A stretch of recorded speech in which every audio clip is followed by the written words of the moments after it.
So I tell people, like, stop putting your logo on stuff, stop putting, your client's branding on things. And it freaks everybody out because they're like, no, no, no, no, we have a brand. It's supposed to look a certain way.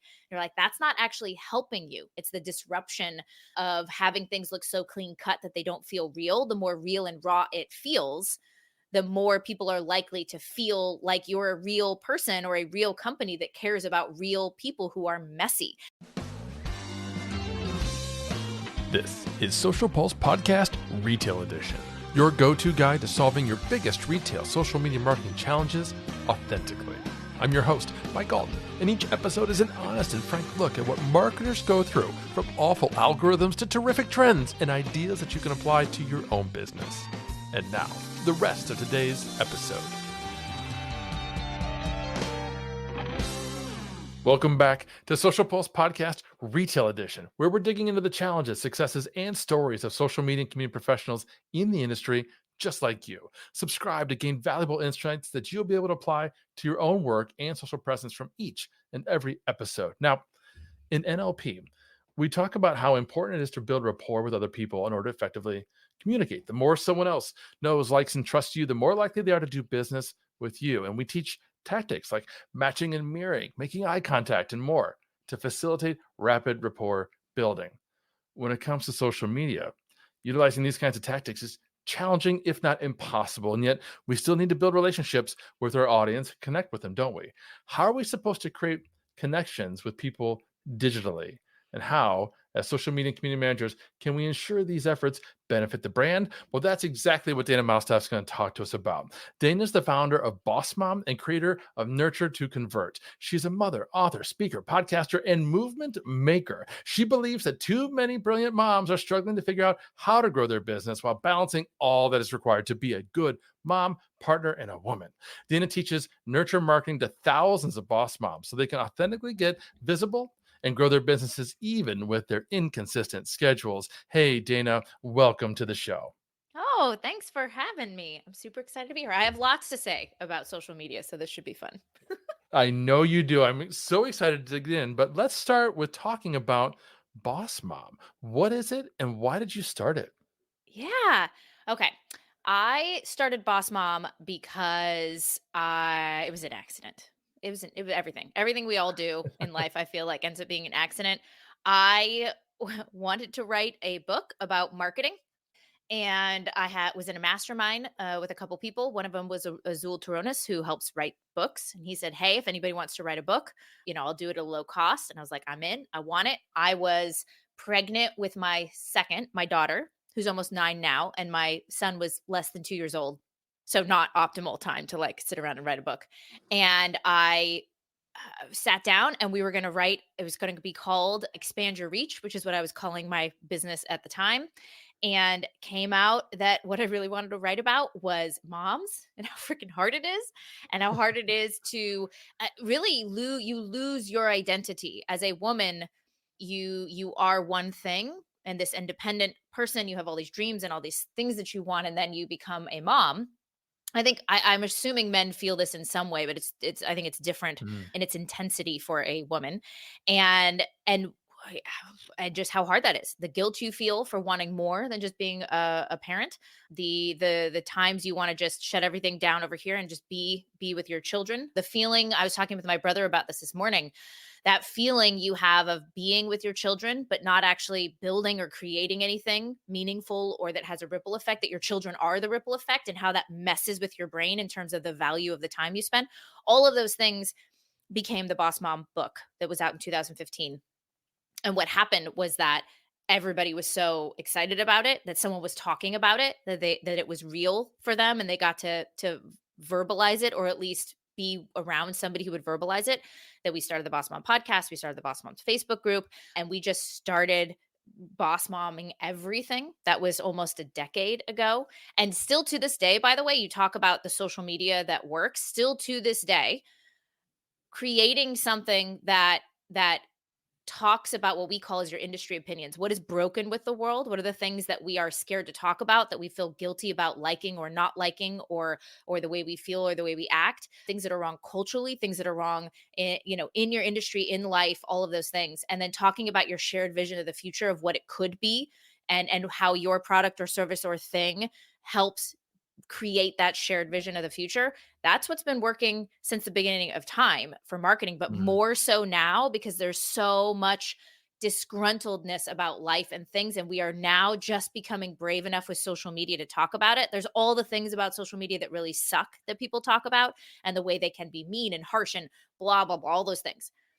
But we don't look at the other side where people who have never had a voice, sorry, funny glitch of not having a voice, never had a voice, feel like they can't say it out loud, feel like they'll be judged if they say it, feel don't know how to find their people.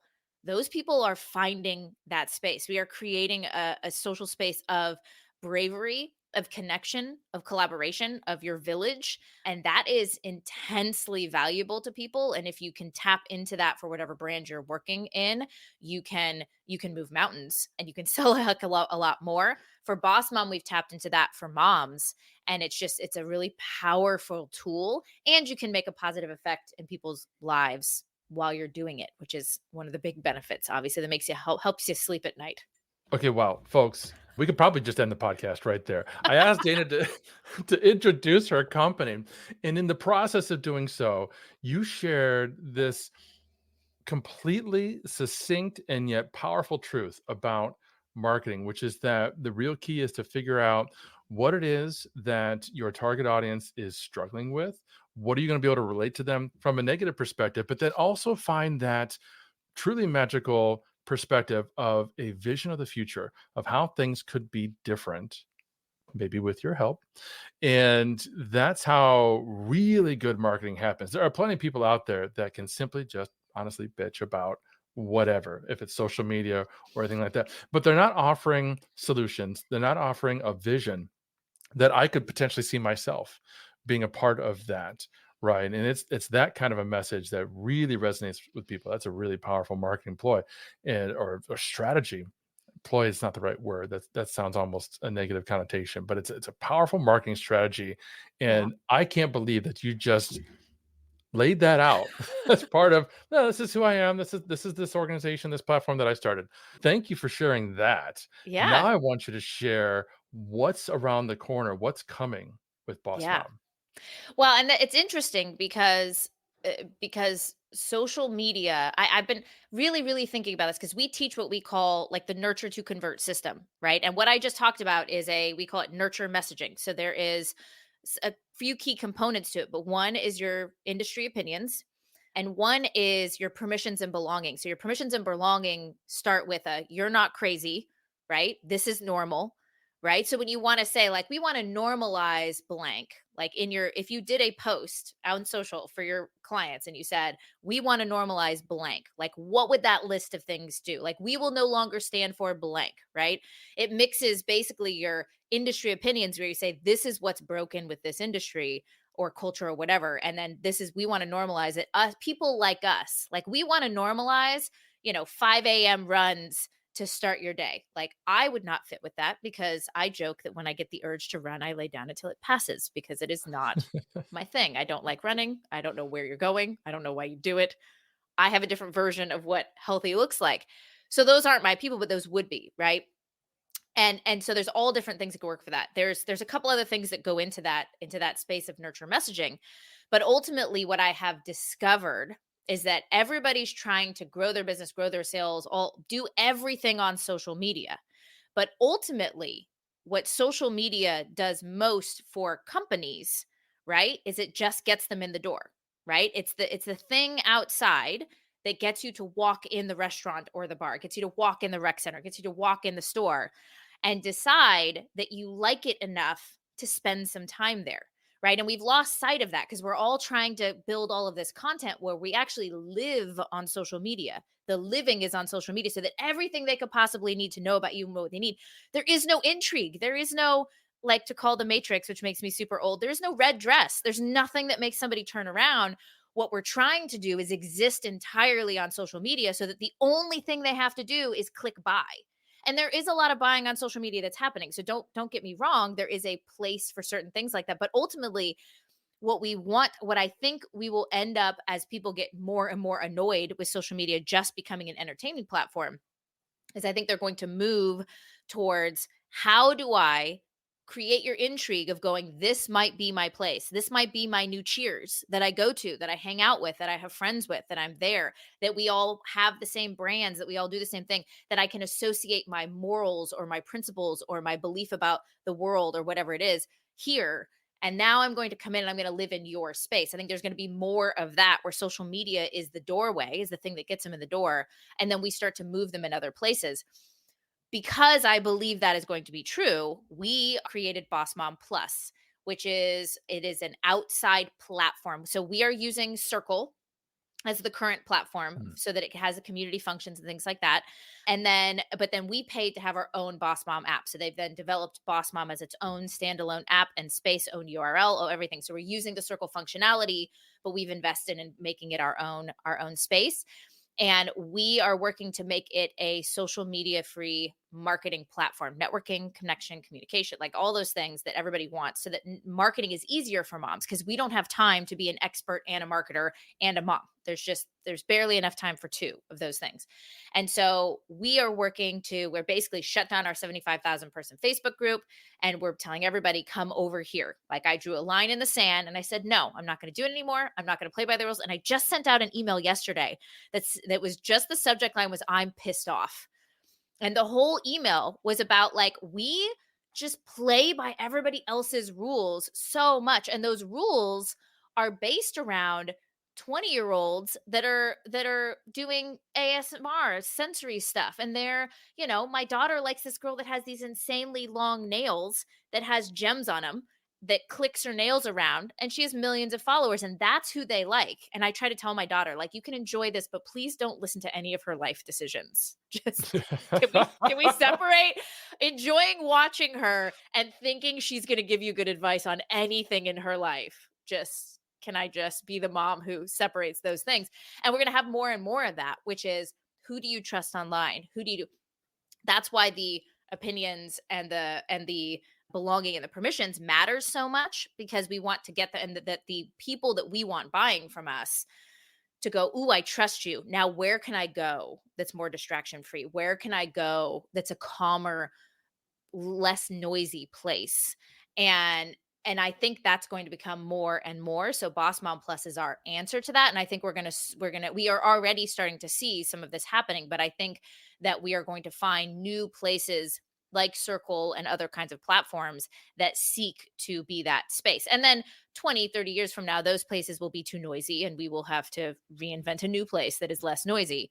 But I do think that is the trajectory. That's where we're going. And I think anybody who's in social media management needs to recognize that what's working right now is the nurture messaging, and that more important than ever is then pulling those people into a ecosystem that is less noisy. So your email nurture systems, your other potential platforms that you'd be pulling them into, communities that are off social media, off Facebook, all of those things are going to be end up making you more money to get people into smaller groups than trying to appeal to just viral groups. Because you can see from a viral perspective, people, like, what social media wants to do is they want to show you to the right people, and then they end up showing you to all of the wrong people. So I tell people, like, going viral sounds good, but most of the time it actually messes with your ability to reach the people that were going to buy from you. So your conversions go low, but your reach feels high, and so you feel really great about it, but it doesn't actually help your business. And then it takes all of that algorithm of who liked it, and now you've gone down the rabbit hole of reaching all the wrong people over and over and over again, and it doesn't actually do anything for you. So social media can be very, very deceiving, I think. Yeah, I know everybody listening right now is thinking, "Oh my gosh, she's so right." I love how it feels when all of a sudden a post is getting 30, 40, 50,000 views and things are going off the charts, but those aren't buyers at Yeah. all. And for folks, I know Dana's dropping some, first of all, some great pop culture references. Thank you for that. Oh, thanks. Matrix, The Red Dress, Cheers. We're going to put some links to those. So if you're a little younger than me and you want to research that, we'll give you the links. We'll give you the links to Boss for sure. But we're talking with social media community managers with retail brands. And so they may Mhm, not necessarily have their own businesses, but they definitely work for large brands. They're managing mhm, social media audiences, often creators in their own right, in one kind or another. And I know one of the areas that you excel at is helping folks understand how to make that audience feel seen? This kind of goes into that nurture idea. Can you talk to Yeah. us about that? Yeah. Well, so like I told you, the email that I sent out that was "I'm pissed off" email. I had a ton of people reply back to that email, right? Which one obviously makes my emails deliverable, makes it more engaged. So even if I was on social media, the same concept would apply. But this is what I got back. "Oh my god, are you in my head?" Like, amen. I got a lot of amens. Like, how did you know this is exactly what I'm thinking? Like, this has been on my mind. And or when I do permission emails that tell them like, "You're not crazy. Like, this is what's really happening," or "You're not crazy. Like, I feel this way. I feel guilty about this," or "I wish my kids would do this," or like, "Sometimes I want my kids to nap so I can work. Sometimes I use my kids as a way to procrastinate from, actually getting things done." All of those things, and someone will write back and they'll go, "I needed to hear this today. Like, I needed this." Those kinds of things are what we need our audience to come back to it, because that's where the loyalty lies, right? Because everybody knows, like, if you went and you said, "Wow, would you rather me get you a million views on this one thing, or would you rather me get you 10 loyal followers that buy from you for the next 10 years? What is most important to you?" And they would tell you the lifetime customer value is always the most important. Retention is always the most important, because I would rather keep clients forever buying my shoes, buying my windshields, buying my, whatever it is they're buying over and over again, than trying to acquire the cost of acquiring new people consistently. And so when you start to do the right kind of nurturing, you get the engagement of people going, "I feel seen. How did you know I was thinking about that? How did you know that bothered me? How did you know I felt judged about that? How did you know this is frustrating me, or I wish this was the case, or I love this and other people think I'm crazy for loving it." Those are the things that if you're putting those things out in social content, that's what people go, "Oh my gosh, you get me." And when they believe a company gets them, that's where the loyalty lies. That's where the sharing their content. Now all of a sudden you're building things that get shared out, right? Which is actually why we're in an era of unbranding, because we are in an era of sharing, right? Which means I want my content to not just be viewed, I want it to be shared with other people, and people are more likely to share it if it's not your brand, but it's just white, black color, big color. So I tell people, like, stop putting your logo on stuff, stop putting your client's branding on things. And it freaks everybody out, because they're like, "No, no, no, no, we have a brand, it's supposed to look a certain way." You're like, that's not actually helping you. Mark Schaefer calls it the era of messy marketing. It's the disruption of having things look so clean cut that they don't feel real. The more real and raw it feels, the more people are likely to feel like you're a real person or a real company that cares about real people who are messy. And so all of that comes into it when we're starting to try and reach more people and reach the right people, is we're trying to humanize the company you work for and make sure that they create loyalty. Like, loyalty is more than views. Like, loyalty will win out over views any day. And I think for social media managers, we have to teeter on the realm of their employer wanting to see view results, because that's a matrix, and start actually plugging in loyalty, retention, and start using that engagement and those reply backs of what people are saying, and showing that to the people that are above them, and that they're on teams for, to show what engagement and loyalty and retention looks like, and start tracking more of those numbers. And then I think we can change the game for social media managers of where their value lies, because the problem with social media management is you're constantly trying to prove your value to whoever you work for, and it feels like then you could be let go at any point if you're not proving growth. So let's change what we decide the metrics are. And I think that'll help social media managers. I'm not even sure if I'm answering the question anymore of what you asked, but that was the rant I chose to go down. This was terrific. We're definitely going to come back to this idea of proving value, but I wanted to mention you're 100% right about the feeling and the vibe and the tone and the tenor that has changed in recent years with social media, particularly video, thanks to TikTok. I was actually interviewing one of TikTok's product managers recently. We were talking about UGC content, both specifically content that users are creating, but also brand created UGC content. In other words, the brand created this content, but it's designed to look like a user created it. And I shared this funny example where I had seen a TikTok video where a gentleman was in his garage showing off a product in the garage. It's like next to his car, it's Yep. crappy overhead garage lighting. He's putting it as a background against the inside of his garage door. And I'm watching this and it was kind of compelling. The product was pretty cool. And it dawned on me, this is the brand. The brand did this. He's not an influencer. The brand created this video to look like it was some Amazon influencer who decided to, just turn a camera on in their garage and make something look like that. That's where we're at. Now, I'll add the caveat. That's the current trend. Mhm. Brands do need to pay attention because in 6 months, people may have moved on. People may have decided that I there's don't a think different so. kind of video. You don't think I so? think we have a couple years before something Mm, else goes. I don't think so because I think we have a lot years and years of pent up feeling like everything looks like it's too good to be true, and then it turns out it is too good to be true. Too much of bad customer service and things like that that have built up where we've lost trust in the things we buy and how we buy them.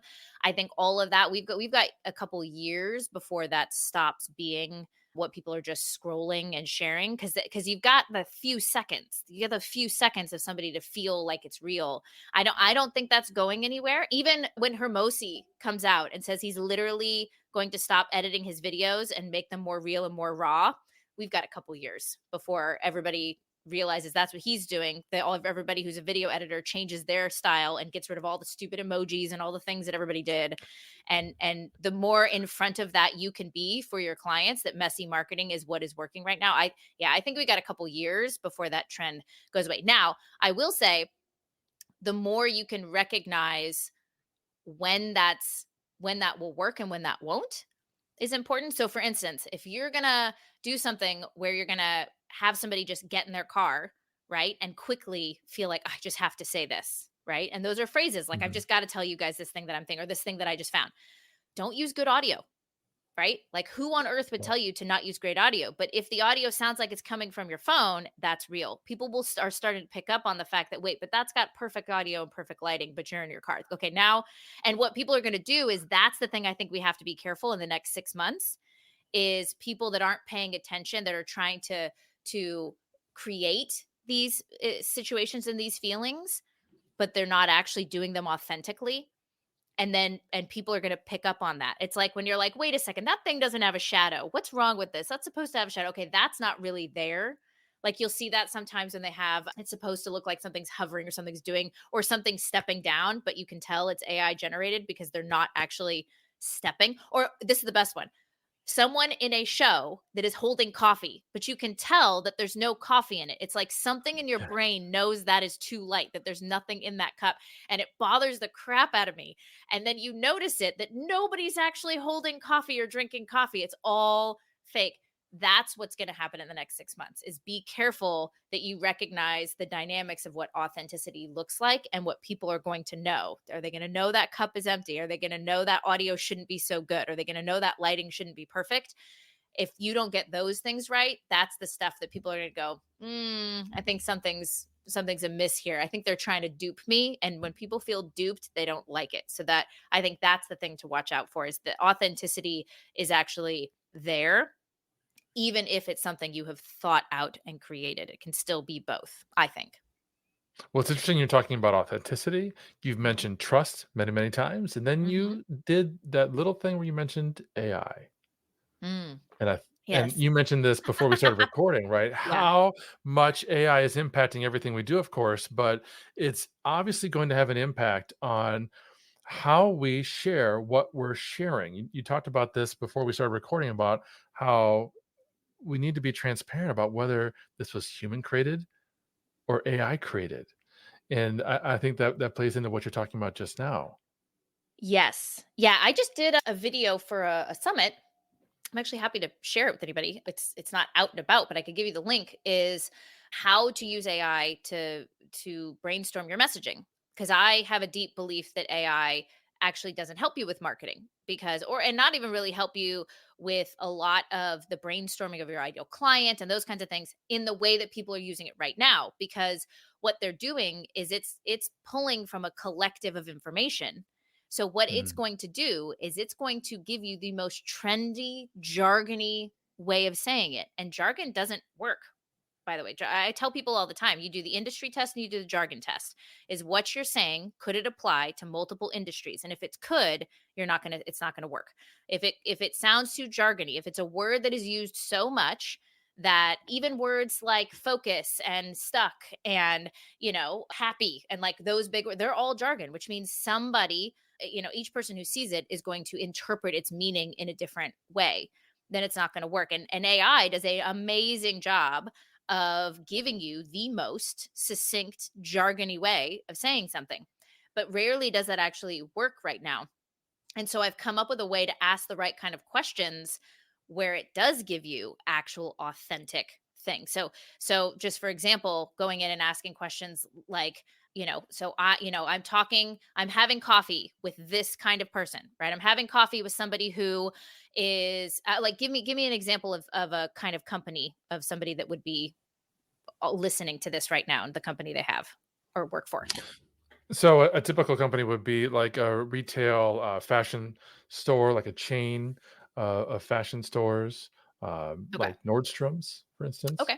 Okay. So say you go in and you say, "Hey, I am sitting down with a woman who has extra income. She is very important to her how she looks. It also is very important to her how she is treated when she is in a store, feeling like she is respected and looked up at, feeling like if the customer service makes her feel important, right? Feeling like she is dressed in a way that is trendy, but still elegant, still, still higher class while not being too luxury. And she's wanting to, wanting to buy her new wardrobe for the next season. Okay, so that's the thing. And then I tell them, now tell me what she is thinking about before she walks in the store. Tell me 5 things that she is judging herself for, 5 things she's worried about, 5 things that went on in her day that is going to keep her from going into that store, 5 things that she saw on Amazon or something that she could buy, but she doesn't because she doesn't want to buy things from Amazon, right? And so there's a bunch of questions that I ask, and now it tells me it's like, oh, well, she wants to go, but she feels bad about spending a couple $100s on a pair of shoes when her kids have to go. She's got to get buy summer stuff right now, right? I ask it questions about with what's happening in summer right now. Play me the scenario when she's in a happy marriage. Play me see the scenario when she's in an unhappy marriage. When she's above 40 or below 40. And so now I get to start doing that. But here's the thing, your clients, the person who's in Nordstrom's and not the social media manager, right? The other people, they don't know how to use AI. They won't ever know how to use AI because they don't actually know what the result is they want. They would go in and do a search, and everything that it comes up with, they're going to go, well, that sounds great.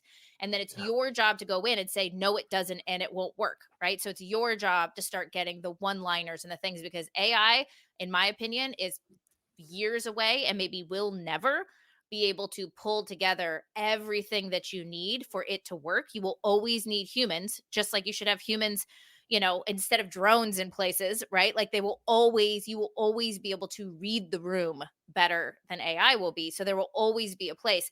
I think ignoring that AI has its benefits is silly. And here's the biggest thing, ignoring that AI can save you or the company you're working for time, right? If you could be 10 times better at your job in half the time and you got to use that half the time to go on vacation or take a nap, wouldn't you want it? So I think AI has immense potential to be our assistant because odds are a lot of you social media managers don't have an assistant. But what if you did?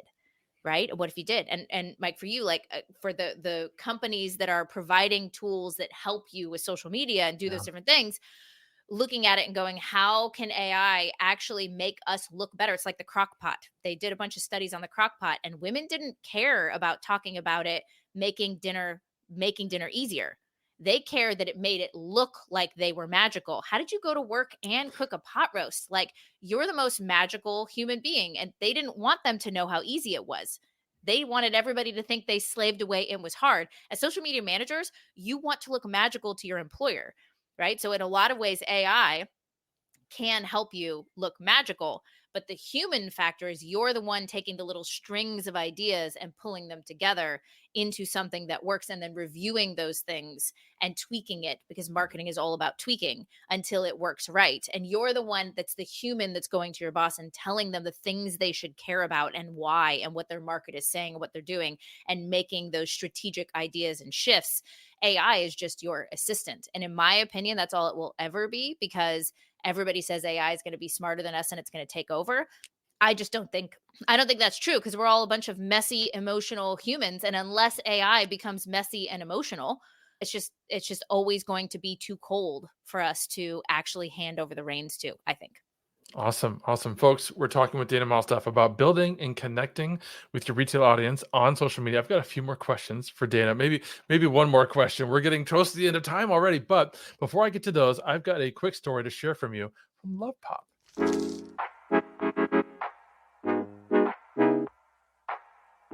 Love Pop Cards is a 3D greeting card company, and we are about 5 years old, and we are based in the idea of creating magical moments. And so our company's mission is to create 1 billion magical moments. So I am the director of customer happiness, which means I'm responsible for sort of being the voice of Love Pop to our customers, and then also being the voice of our customers within Love Pop. So it goes in both directions. So before we transitioned to Agora Pulse, one of the things that was really difficult for us was that we had a high volume of ads where customers were commenting and wanted to interact with us or wanted to tell us what they thought of the products we were advertising. And we had a limited number of licenses for our social media monitoring tool. And so we were unable to keep up with the inbox, and the inbox was actually unable to keep up with the volume of ads we were running. And so we both weren't getting all the comments that were being added to all these ads, and we couldn't reply to what we were getting anyway. So when we moved over to Agora Pulse and we got to the point where we had an inbox that captured direct messages, it captured the listening, and we were able to pull in the ad comments in the same place, we could use it just like we would use any other inbox like in our ticketing system. It's really changed our ability to follow up with customers and make sure we're being responsive and interacting with them when they want. Also, a little hidden feature that I love is that you can see the history of any customer's comments with us. So sometimes we'll get a comment and we're not exactly sure either if they were talking to us earlier or if this is somebody who has been giving us a hard time for a while. And you can just click on them and see their profile and get an idea for how they've interacted with us over time. I just love Pop. They've got the best little cards. Dana, this is so cool. We've covered a lot of ground. I actually just have one more Okay. question for you because I know a lot of the social media community managers that are listening, they struggle to balance work against their personal life, particularly when they're on social media all day long as part of their job. What advice would you give them to try to help them find balance, whatever that means, whatever that looks like? Yeah. Well, there's a couple things. Number one, I think we feel like we have to be consistent, and then that consistency has to go across like every day and every all the time. So number one, I think recognizing that there's a ton of outside factors that make us feel a certain way, that take our time and energy, that motivate us or deflate us, that take up our time, because you have family members, maybe you have children, you've got hormones, right? And all those things that are happening. And so I find that first, the recognition that there is an ebb and flow of our energy, then ebb and flow of our motivation, and ebb and flow of our time commitments and our boundaries or ability to have them. That alone can really, really impact your ability to move through certain times that might feel harder or feel like it's hard to get through, because a lot of times what we do is we just start to judge ourselves, feel like we should be doing better, feel like I should be getting that thing done, and not giving ourselves grace of what's going on and all the things that are happening in our life at that particular time. And then if we start to feel that way about ourselves, there's nothing worse than feeling like you're not good enough or you're not doing what you should, or if you just push harder. So that is number one. Then number two is, well, when you have times and you're trying to get things done and do stuff, like how do you decide what to do? And that is where I like doing there's a bunch of different systems that I like using. It depends on my mood. But the one that's the easiest is the 10-minute rule, right? And it basically is, ask the question of, what are things that I could get done in 10 minutes? And what are things that that take a different 3 levels of different cognitive ability, right? So it's the low, medium, and high cognitive ability. If you've got to brainstorm out a bunch of content for a client, and that feels like it takes a lot of brain power, and you've got a bunch of other things going on, then maybe that's not the thing that you're doing, right? But maybe if you're just like putting text over visuals or scheduling content, and that feels easy, then you do that thing. So what, especially when I had little toddlers running around, I would go, okay, like I can't type emails on my computer if I've got a kid running around, because I've got to have low cognitive things that I can do. And I could decide on the things in my job or in my life that take low cognitive ability and I could do with a bunch of noise and distractions, or feeling low energy or motivation, or feeling sad because sometimes you just have a sad day. And then I'd go, okay, what's medium and then what's high? And then that way I just have this list of this kind of rating of all the things that I'm doing and things that need to get done. And then depending on all the random things that happen during the day, a kid gets called home sick, or something happens and somebody needs me, or I just have this deep motivation to like deep clean, my apartment, and or some, because I'm looking at it and it's someone's coming in for that weekend to visit. Those are the things where I can do that, like what can take 10 minutes. If I've got something on my list that takes more than 10 minutes, how can I break it down? And then what's the level of cognitivity? And that allows me to actually get a ton done that flows with my schedule, as opposed to getting pissed off at myself or the rest of the world because the thing I wanted to get done right then doesn't fit with what my life is and what's happening in my life. That those two things alone have made a huge impact, because it just allows us to be humans and still get things done and feel good about it, as opposed to lying to ourselves as if we are robots that don't have a bunch of other stuff besides our job weighing on us, if that makes sense. That makes total sense. Holy cow. I related it so hard to everything you just said, particularly the social media thing. I've been working in social media for over a decade, and I'll be transparent and honest. It's like nonstop for me. Like, why didn't I post today, or I didn't post this week, or I'm not being consistent? I've got this distorted mental image Hmm. of what I look like externally. And I know logically it's wrong. I've been through NLP training. I know it's wrong. And yet it's still there. And I still think people are questioning why Mike Alton didn't post to LinkedIn today, which nobody is. Nobody's wondering that. Yeah. But it's there. And so you're right. That needs to be something we talk to ourselves about and have that internal conversation reminder. And I loved your process for breaking down the tasks that are sitting in front of us, and trying to attack the ones that we can accomplish in that moment, in that space, and giving ourselves that grace, as you put it, to only work on the ones that we can.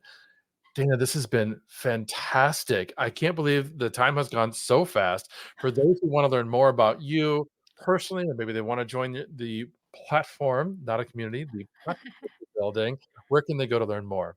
Yeah, so if you go to boss-mom.com, you can find us.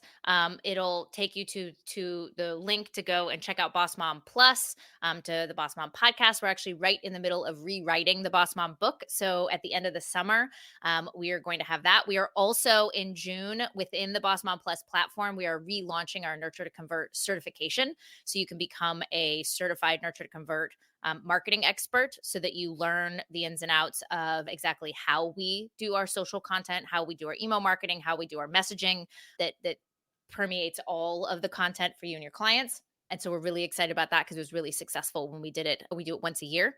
And yeah, so I'm excited about all of those things. But if you just go to boss-mom.com, it'll get you started. That's awesome. We'll have all those links and more in the show notes. That's all we've got for today, friends. Please don't forget to find us on Apple and leave us a review, the Social Pulse Podcast Retail Edition. Until next time, thank you for listening to another episode of Social Pulse Podcast Retail Edition, hosted by Mike Alton and powered by AgoraPulse, the #1 rated social media management solution, which you can learn more about at agorapulse.com. If you enjoyed this episode, please subscribe on your favorite podcast player and be sure to leave us a review. Your feedback is important to us.